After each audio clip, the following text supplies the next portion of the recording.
warahmatullahi wabarakatuh.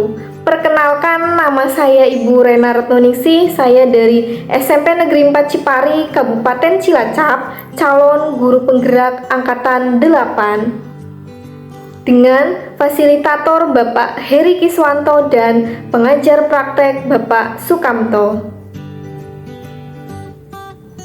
Pada video kali ini saya akan menyampaikan koneksi antar materi modul 1.4 terkait budaya positif,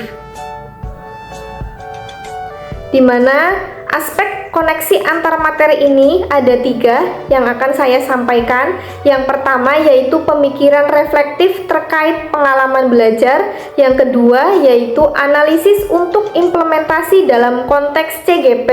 Dan yang ketiga yaitu membuat keterhubungan. Kemudian untuk yang pertama, aspek A yaitu pemikiran reflektif terkait pengalaman belajar. Di sini saya akan menyampaikan pengalaman pembelajaran yang baru saja diperoleh. Untuk yang pertama terkait materi pembelajaran yang saya peroleh yaitu disiplin positif dan nilai kebajikan universal. Kemudian yang kedua, teori motivasi, hukuman dan penghargaan, kemudian restitusi. Yang ketiga yaitu keyakinan kelas. Yang keempat, kebutuhan dasar manusia dan dunia berkualitas. Yang kelima, 5 posisi kontrol. Dan yang keenam, segitiga restitusi. Untuk materi yang pertama yaitu terkait disiplin positif dan nilai kebajikan universal, di mana disiplin positif ini merupakan proses belajar untuk membangun motivasi intrinsik dalam menggali potensi yang dimiliki untuk mencapai tujuan bermakna. Kemudian terkait nilai-nilai kebajikan universal, ini merupakan profil pelajar Pancasila yang terdiri dari 6 dimensi. Yang pertama yaitu beriman, bertakwa kepada Tuhan Yang Maha Esa, berakhlak mulia. Yang kedua, berkebinekaan global. Yang ketiga, bergotong royong. Yang keempat, kreatif. Yang kelima, bernalar kritis. Dan yang keenam, mandiri.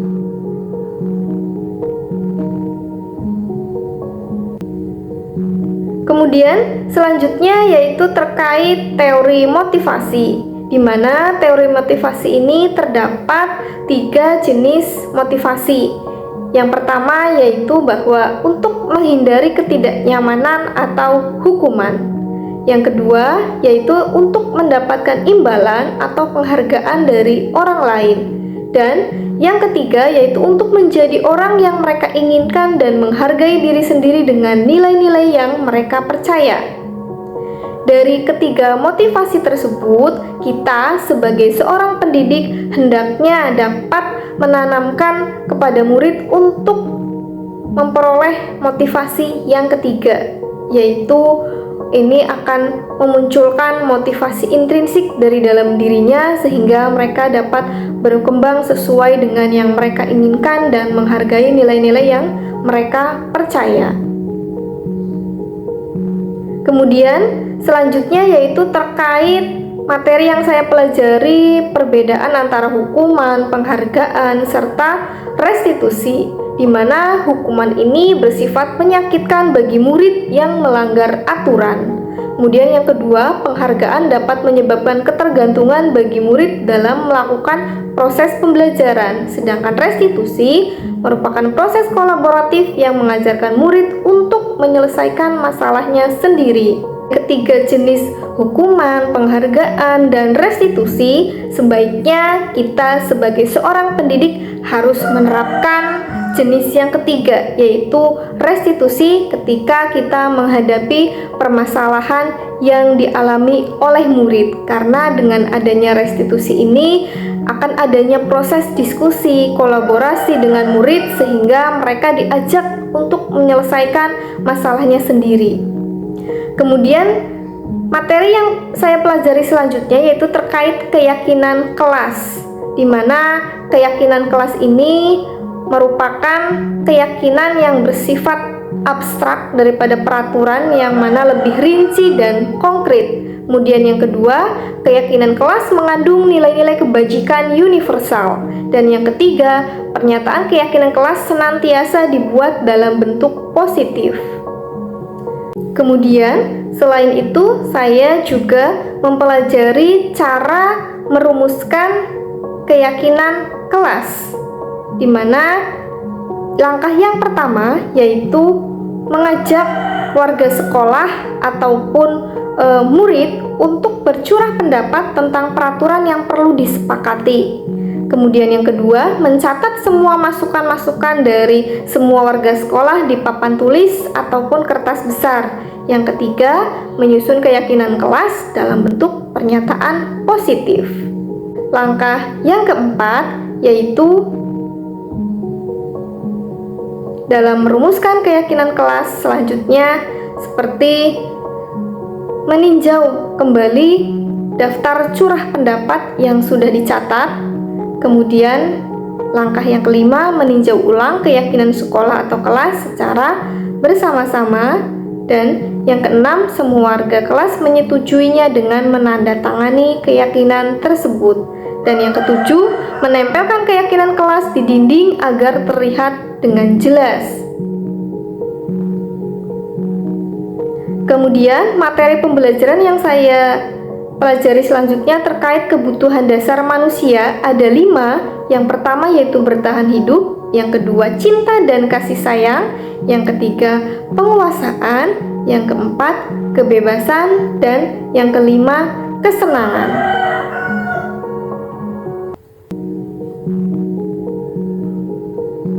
Kemudian materi selanjutnya yang saya pelajari yaitu terkait 5 posisi kontrol guru, di mana di antara 5 ini terdapat 2 posisi yang merupakan identitas gagal. Yang pertama yaitu penghukum, kemudian yang kedua yaitu pembuat merasa bersalah. Kemudian 3 posisi lain dalam posisi kontrol guru yang merupakan identitas sukses yaitu meliputi posisi teman, posisi sebagai pemantau, dan posisi sebagai manajer. Kemudian, di antara ketiga posisi sukses ini sebaiknya kita sebagai guru harus menerapkan posisi sebagai manajer, karena ini akan membantu siswa untuk menyelesaikan masalahnya dengan aman dan nyaman. Selain itu, saya juga mempelajari segitiga restitusi, di mana ini ada 3 langkah untuk menyelesaikan permasalahan. Yang pertama yaitu menstabilkan identitas, yang kedua validasi tindakan yang salah, dan yang ketiga menanyakan keyakinan. Untuk indikator yang kedua yaitu emosi yang dirasakan terkait pengalaman pada saat belajar, khususnya di modul 1.4. Di mana di sini saya memiliki emosi ataupun perasaan ketika saya dalam proses pembelajaran modul 1.4 terkait budaya positif. Untuk yang pertama, saya merasa sangat senang karena yang selama ini saya pahami bahwa disiplin itu adalah kepatuhan terhadap peraturan, menjadi tersadarkan bahwa disiplin itu adalah proses belajar. Kemudian perasaan saya yang kedua yaitu saya merasa tersadar karena ternyata selama ini saya masih memberikan hukuman kepada murid. Kemudian yang ketiga, saya merasa tertantang untuk menerapkan dan berbagi dengan rekan sejawat terkait keyakinan kelas di sekolah. Dalam hal ini saya merasa tersadarkan bahwa memahami kebutuhan dasar murid itu sangat penting dalam kemajuan belajar mereka. Kemudian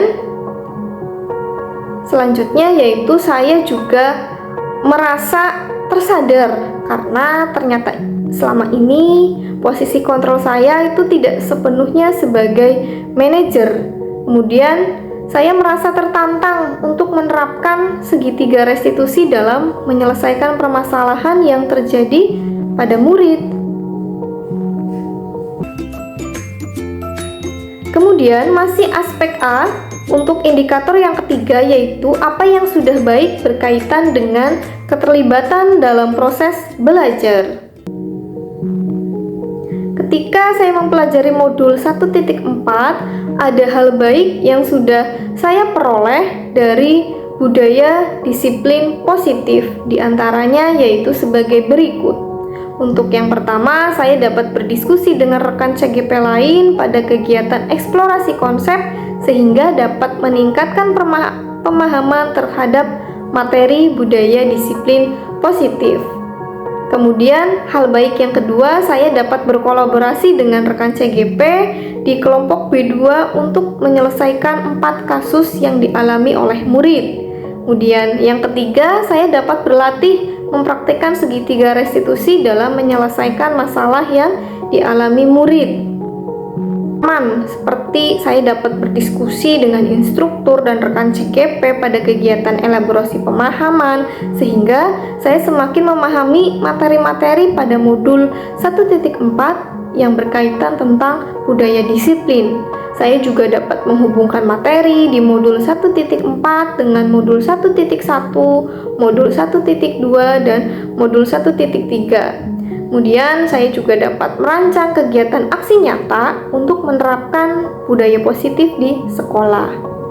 Indikator 4 yaitu apa yang perlu diperbaiki dalam saya proses belajar di modul 1.4. Selain hal baik yang sudah saya terima ketika proses pembelajaran modul 1.4, ada juga yang perlu saya perbaiki dalam proses belajar tersebut. Di antaranya yaitu yang pertama, saya sebaiknya dapat mengubah pemahaman disiplin sebagai kepatuhan terhadap peraturan menjadi proses belajar untuk memunculkan motivasi intrinsik. Kemudian, hal yang perlu diperbaiki dari saya yaitu saya sebaiknya dapat mengubah posisi kontrol guru yang tadinya sebagai penghukum menjadi posisi kontrol sebagai manajer. Selain itu, saya sebaiknya juga dapat menyelesaikan masalah yang dialami murid dengan menggunakan langkah-langkah segitiga restitusi. Kemudian, masih aspek A untuk indikator yang kelima, yaitu keterkaitan terhadap kompetensi dan kematangan diri pribadi.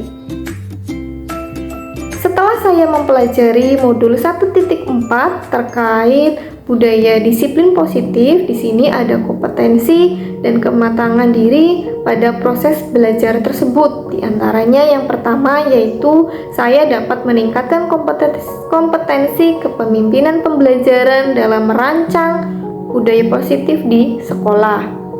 Selain itu juga kompetensi saya yang meningkat dalam hal ini yaitu saya dapat mengembangkan kompetensi diri dan rekan sejawat untuk menerapkan budaya positif di sekolah.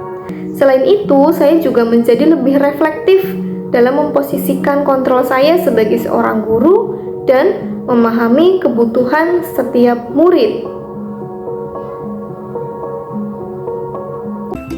Kemudian, sekarang aspek B, analisis untuk implementasi dalam konteks CGP.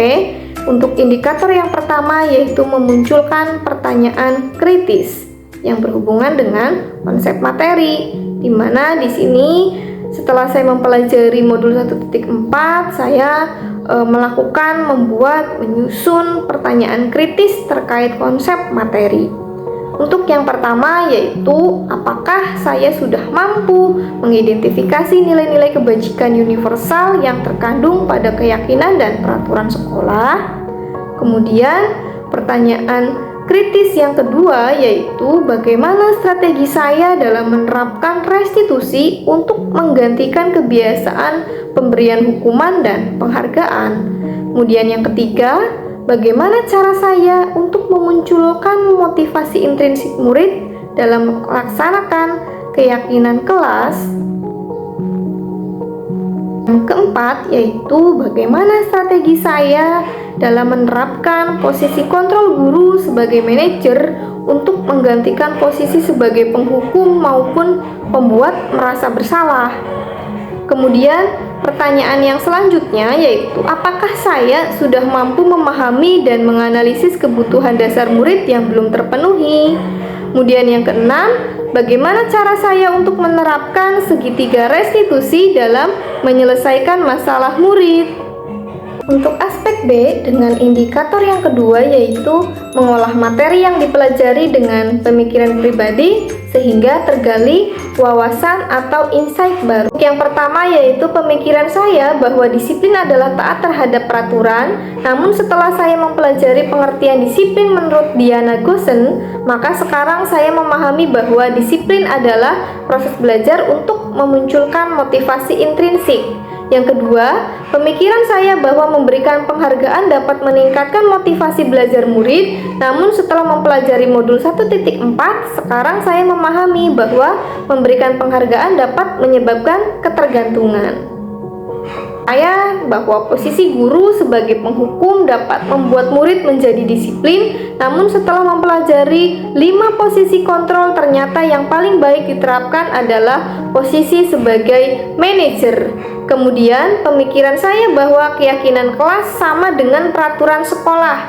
Namun setelah saya mempelajari budaya positif, saya sekarang paham bahwa keyakinan kelas merupakan hasil diskusi dari semua warga sekolah sehingga dapat memunculkan motivasi intrinsik untuk melaksanakannya.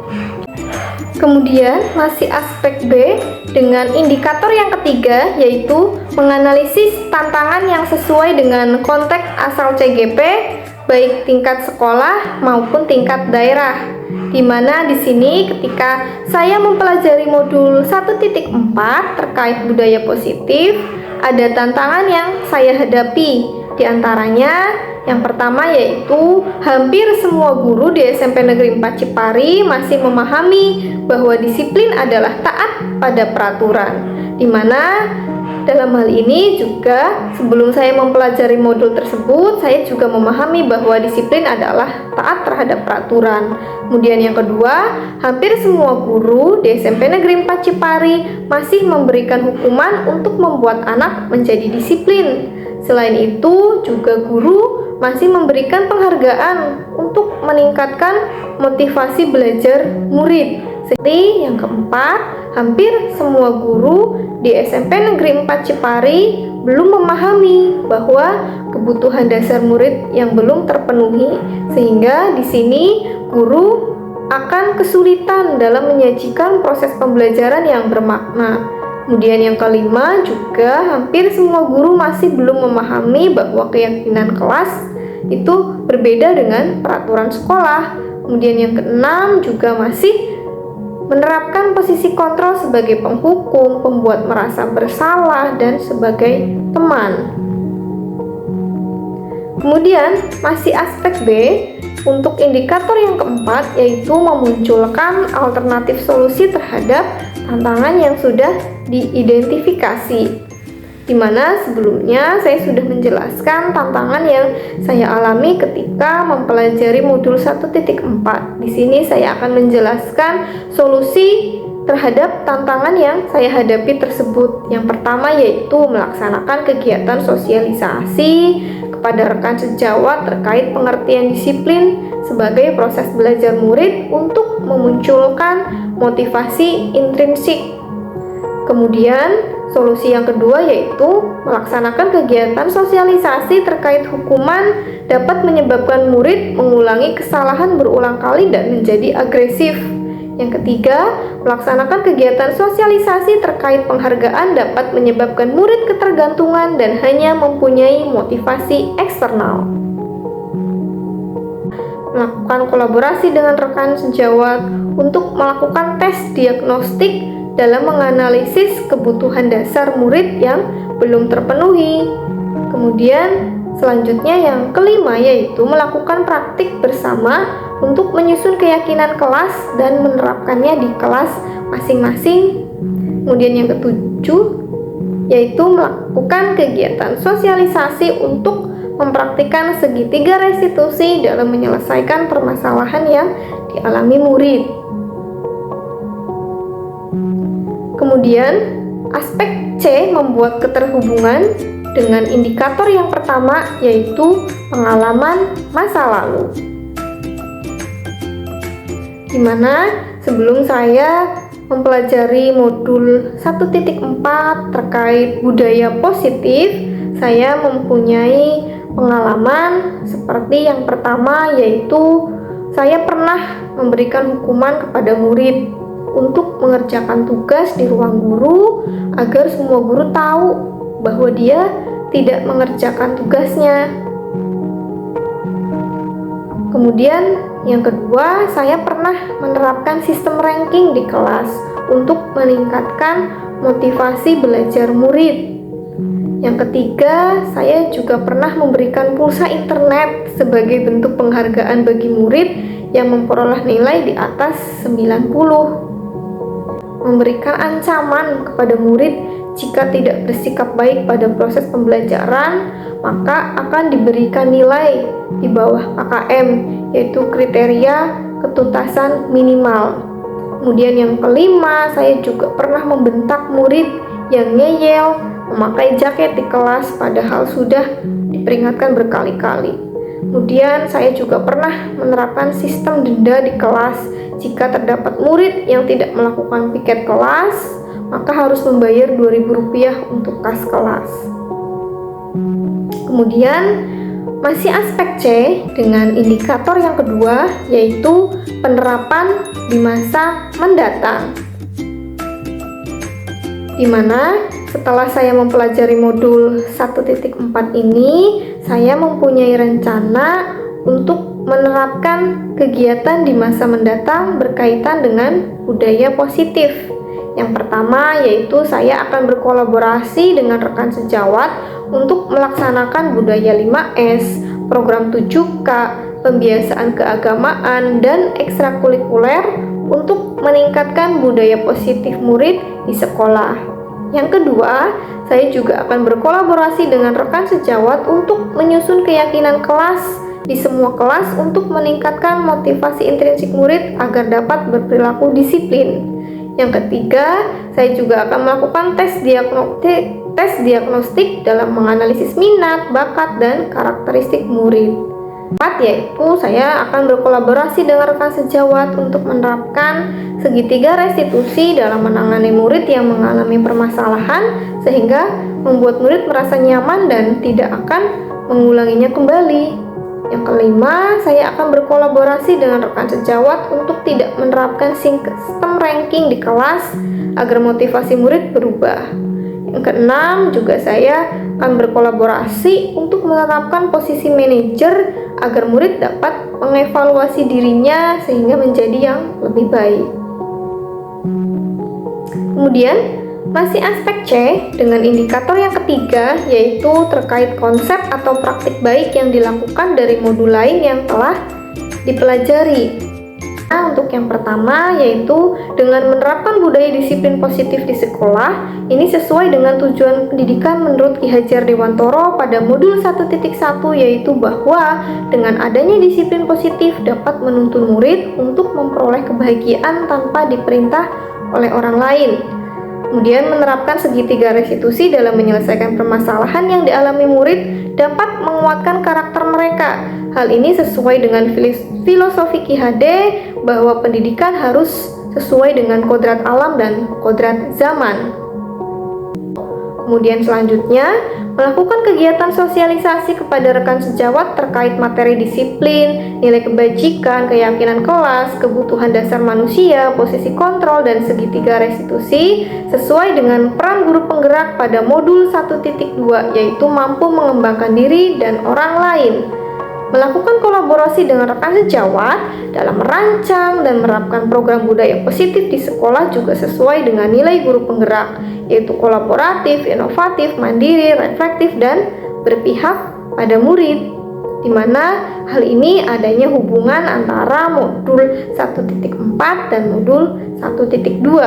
Kemudian selanjutnya di sini saya akan menjelaskan keterhubungan modul 1.4 dan modul 1.3 terkait visi guru penggerak, di mana dengan adanya penerapan budaya positif di sekolah dapat meningkatkan karakter, prestasi, dan kecintaan terhadap lingkungan merupakan visi guru penggerak. Selain itu, program-program yang dirancang pada budaya disiplin sekolah sebagai bentuk prakarsa perubahan yang bertujuan untuk mewujudkan murid yang dapat mempunyai karakter profil pelajar Pancasila yang sesuai dengan tahapan Bagja pada modul 1.3. Kemudian, untuk aspek C dengan indikator yang keempat yaitu informasi yang didapat dari orang lain atau sumber lain di luar bahan ajar pendidikan guru penggerak. Kemudian, sebelum saya mempelajari modul 1.4 dari pendidikan guru penggerak, saya juga mempunyai informasi dari sumber lain. Untuk yang pertama yaitu saya memperoleh informasi terkait budaya disiplin positif itu dari pelatihan mandiri yang ada di platform Merdeka Mengajar dengan topik disiplin positif, di mana di sini saya sampai melakukan kegiatan aksi nyata. Yang kedua, saya juga memperoleh informasi terkait budaya positif dari pengawas sekolah pada kegiatan in-house training implementasi kurikulum Merdeka.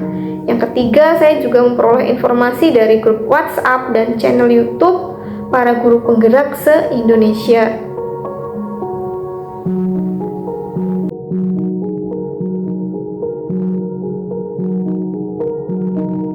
Terima kasih.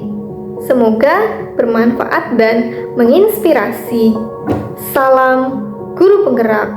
Wassalamualaikum warahmatullahi wabarakatuh.